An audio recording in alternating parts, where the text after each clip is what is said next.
닉은 29살이고 뉴욕의 증권회사에서 일하고 있다. 그는 예일대학을 졸업 후 1차 세계대전에 참전했고 보병 출신이었다. 휴전 직후 고향으로 돌아왔고 고향인 미국 중서부를 떠나 미국 동부로 이사했고 금융회사에 갓 취직한 상태였다. 그리고 동부롱 아일랜드에 있는 작은 섬마을에 한 달에 $80인 월세집도 얻었다. 그가 빌린 집을 양옆으로 보다 큰 섬인 웨스트에그와 이스트에그가 있었는데 이름이 에그인 이유는 그 양옆의 섬들이 달걀 모양으로 생겼기 때문이다. 그 양옆의 섬들에는 부유층들이 많이 살고 있었다. 닉의 집은 곧 웨스트에그와 이스트에그의 중간다리 역할을 하는 장소에 있었다. 이스트에그에는 닉의 예일대학 친구인 톰의 부부도 살았다. 톰의 아내 데이지는 닉의 육촌 여동생이었고 데이지는 매우 부유층 집안 출신이었고 톰 또한 굉장한 부자였다. 하지만 그 부부는 별로 사이가 좋지 않았다. 연애 시절에는 둘이 열렬히 사랑하는 듯 하였으나 요즘에는 톰이 바람이 나서 아내 몰래 정부를 만나고 있었다. 톰은 닉이 자신의 집 근처로 이사오자 톰을 초대했고 닉은 톰의 집에서 자신의 육촌 여동생인 데이지를 오랜만에 보았고 또 그 집에는 데이지의 고향 친구인 조던 베이커가 같이 살고 있었다. 조던 베이커는 여자 골프 선수였다. 톰과 데이지는 닉에게 조던 같은 여자는 어떻냐고 하며 둘을 엮어주려고 한다.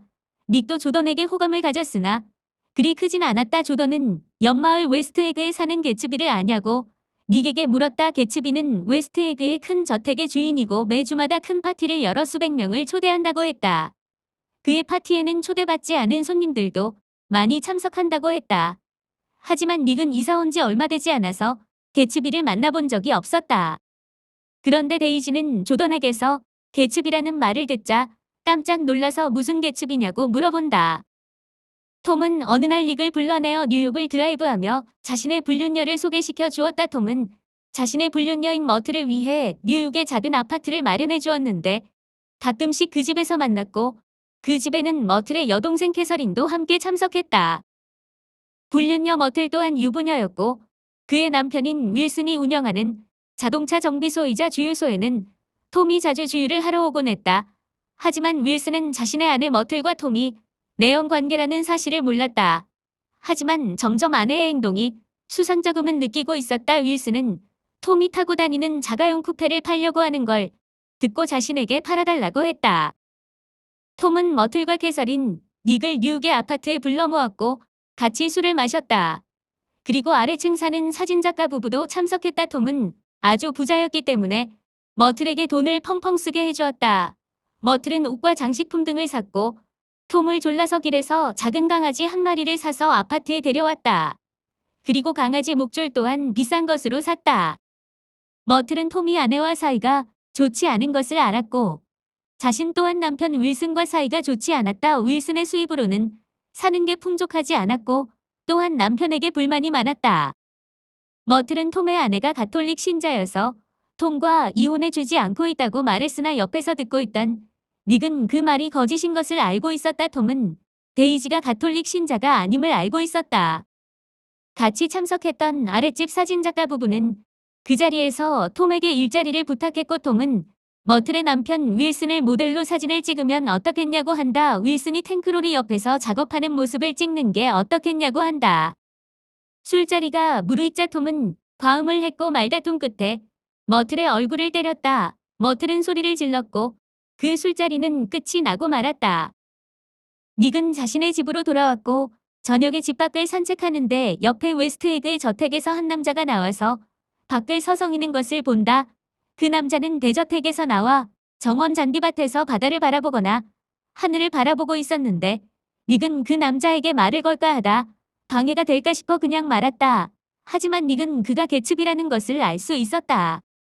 며칠 후 닉은 웨스트에그의 개츠비의 운전기사에게서 초대장을 받았는데 주말에 열리는 개츠비의 파티에 정중하게 초대한다는 내용이었다. 닉은 그때부터 개츠비의 주말 파티에 종종 참석했다. 거기에는 조던 베이커 또한 있었다. 조던과 닉은 개츠비의 저택을 구경하며 돌아다녔고 점점 친해졌다. 어느 방에 들어갔더니 아주 큰 서재가 있었고 책도 굉장히 많았다. 그 둘은 정원으로 나왔고 사람들은 테이블에 앉아 담소를 나누고 있었다. 브로드웨이 영화 관계자들도 있었고 배우들도 있었고 그냥 온 사람들도 많았다. 사람들은 둘러앉아 개츠비에 대한 얘기를 하고 있었다. 개츠비는 독일 황제의 조카라고 하는 사람도 있었고 그래서 태생부터 부자였다고 하는 사람도 있었다. 개츠비는 사람을 죽인 적도 있다고도 했으며 그는 주류 밀매업자라고 하는 사람도 있었다. 그리고 옥스퍼드 대학 출신이라고도 했다. 하지만 누구도 정확하게 개츠비를 알고 있는 사람은 없었고 그저 그렇다더라 하는 소문만 알고 있었다. 닉은 자신을 초대한 파티의 주인의 얼굴을 한 번이라도 봐야겠다고 생각해서 조던과 함께 개츠비를 찾아다녔다. 한 테이블에서 어떤 남자가 닉에게 혹시 1차 세계대전 중 보병 출신 아니냐고 물어봤고 자신은 같은 사단의 다른 부대의 장교였다고 했다. 그리고 자신은 그때 닉을 본 것 같다고 했다. 닉은 맞다고 했고 그 남자는 자신이 최근에 수상 경비행기를 샀으며 다음에 태워주겠다고 했다. 닉은 개츠비가 어디 있냐고 물었고 그 남자는 자신이 개츠비라고 했다. 그 후 닉은 개츠비와 자주 만났고 개츠비의 수상 비행기도 같이 탔으며 같이 시내에서 식사도 했다. 시내에서 개츠비와 식당에 들어갔는데 거기에는 개츠비의 사업 파트너인 울프심도 있었고 나이는 50대 정도 되었다. 닉은 개츠비와 울프심이 하는 얘기를 들으며 왠지 울프심이 암흑가의 갱단이라는 느낌을 받았다. 개츠비는 어느 날 닉을 불러 조던 베이커와 함께 만나자고 했다. 개츠비는 그 자리에서 데이지에 대한 얘기를 꺼냈고 데이지를 만나고 싶다고 했다. 하지만 데이지를 자신의 저택에서 만날 수는 없고 그래서 이스트에그와 웨스트에그의 중간 지점인 닉의 집에서 데이지를 불러달라고 부탁했다. 닉은 데이지의 육촌 오빠였으므로 데이지에게 어느 날 차를 마시자고 제안했고 데이지는 닉의 제안에 따른다. 어느 날 데이지가 닉의 집으로 차를 마시러 왔고 그 집안에는 개츠비가 있었다. 데이지는 개츠비를 보고 몹시 놀란다 하지만 이내 그 둘 사이에 무엇인가가 있는 듯 그 둘은 얘기하기 시작했다. 닉은 그것을 보고 자리를 피해준다. 개츠비와 데이지는 5년 전에 서로 사랑하는 사이였다. 하지만 데이지는 부유층 사람이었고 개츠비는 그렇지 않았다. 개츠비는 단지 연마을 부대의 장교였고 데이지와 레벨이 맞지 않았다. 그 후 1차 세계대전이 발발하여 개츠비는 참전하였고 미국을 떠났다. 데이지는 개츠비를 기다렸지만 감감무소식이었다. 휴전 후 데이지는 개츠비가 돌아올 줄 알았으나 개츠비는 휴전이 되어도 돌아오지 않았다. 그는 전쟁에서 공을 세워 대위에서 소령으로 진급했으나 군에서 지원해주는 영국의 옥스퍼드 대학에 진학했다. 데이지는 기다릴 수가 없었는데 그녀에게 청혼하는 남자들이 아주 많았기 때문이다. 그때 톰이 나타났고 톰은 예일 대학 출신의 굉장한 부자였다. 데이지는 톰과 결혼하였고 3개월간 신혼여행을 떠났다. 개츠비는 잘 사는 집안 출신도 아니었고 가난했기 때문에 항상 성공에 목말라 있었다. 그는 시골 농부인 아버지를 떠나 성공하고 싶어 했고 그는 자신의 성씨도 개명했다. 원래는 게츠라는 성이었는데 게츠비로 바꿨다. 게츠비가 10대 후반이 되었을 때 그가 살고 있는 마을의 호수에 한 요트가 정박했다. 그 요트는 크기로 보아도 아주 비싼 요트라는 것을 알 수 있었다. 게츠비는 요트 주인에게 지금 날씨로 보아 곧 내일 모레면 폭풍우가 올 것이니 대비하라고 일러줬고 그로 인해 요트 주인에게 호감을 얻는다. 요트 주인은 아주 부자였으나 아내와 사이가 좋지 않았고 홀로 요트를 타고 떠나 몇 년째 항해 중이었다. 요트 주인은 게츠비가 매우 똑똑한 것을 알고 자신의 요트에 태워 같이 승선 생활을 한다. 게츠비는 그의 개인 비서이자 선원, 친구가 되었으며 게츠비는 그에게서 사업수완 같은 포함해서 많은 것을 배운다. 몇 년 후 요트 주인의 아내가 그를 찾아왔는데 공교롭게도 얼마 후 요트 주인이 죽고 만다. 요트 주인은 게츠비에게 얼마간의 재산을 남겼는데 그의 아내는 그것을 모조리 빼앗아 게츠비는 한 푼도 받지 못하고 만다. 하지만 게츠비는 요트 주인에게서 배운 사업수완 등을 토대로 1차 세계대전이 끝나고 군대를 전역 후 주류 밀매업으로 큰 돈을 번다. 그때는 금주령이었던 시대였기 때문에 울프심과 함께하여 돈을 많이 벌었다. 그 후 게츠비는 데이지를 수소문했고 이스트에그 섬에 살고 있는 것을 알고 그 옆 웨스트에그의 저택을 구입했다. 그리고 매주마다 파티를 열었고 초대받지 않은 사람까지 포함해 매주 수백 명의 사람들을 불러 모았는데 그것은 데이지가 그 파티에 참석하기를 바래서였다. 그리고 개츠비는 데이지를 만나고 난 후 주말마다 열던 파티를 열지 않았다. 그리고 개츠비는 자신의 저택의 하인들을 모두 내쫓았다. 데이지와 자신의 만남이 외부로 새어나가지 않게 하기 위해 하인들을 다 해고하고 자신의 사업 파트너인 울프심의 부하들로 고용했다.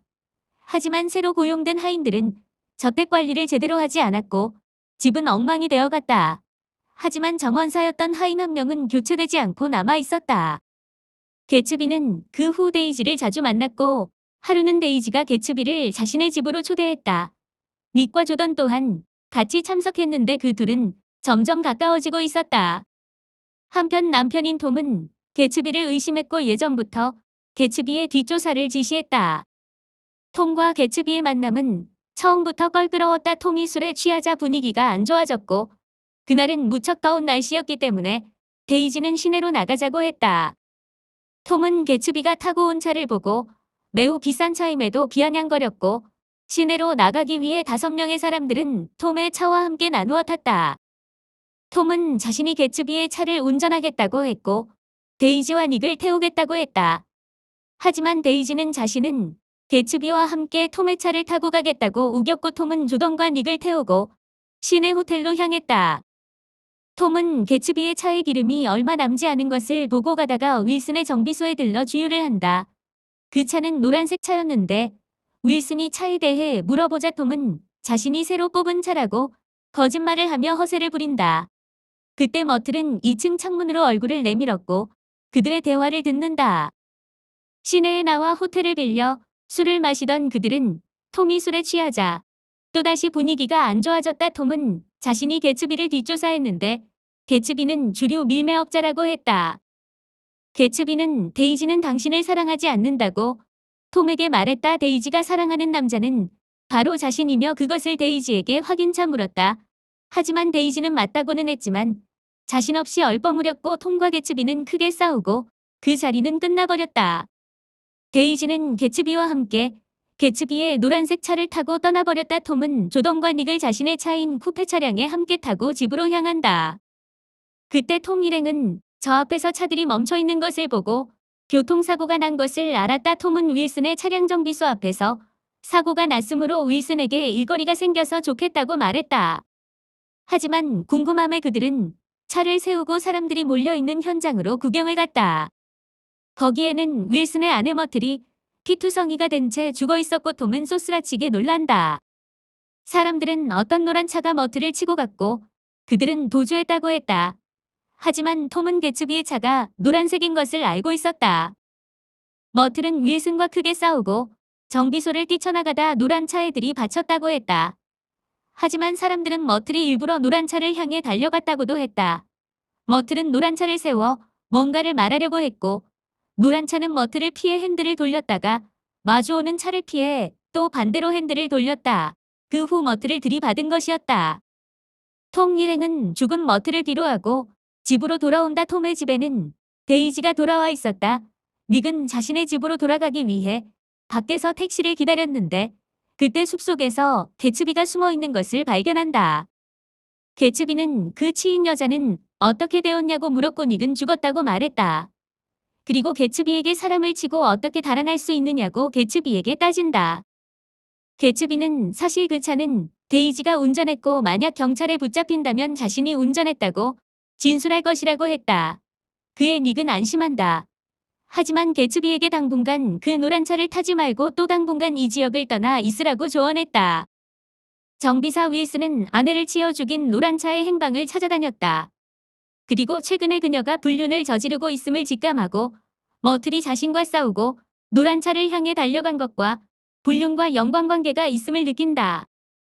윌슨은 머틀이 강아지 목줄을 휴지에 둘둘 말아 옷장 위에 숨겨둔 것을 발견했고 그것을 추궁하며 머틀과 다투었다. 머틀은 자신과 다투다 밖으로 뛰쳐나갔고 노란 차를 향해 달려갔던 것이다.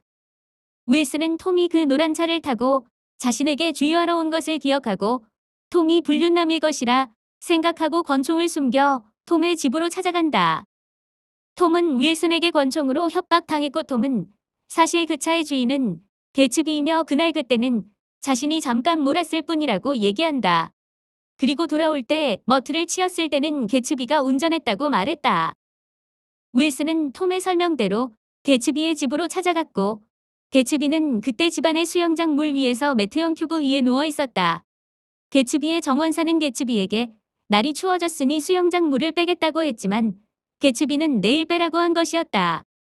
윌슨은 개츠비를 총으로 쏘았고 개츠비는 죽었다. 그리고 윌슨은 근처 숲속에서 자살을 한다.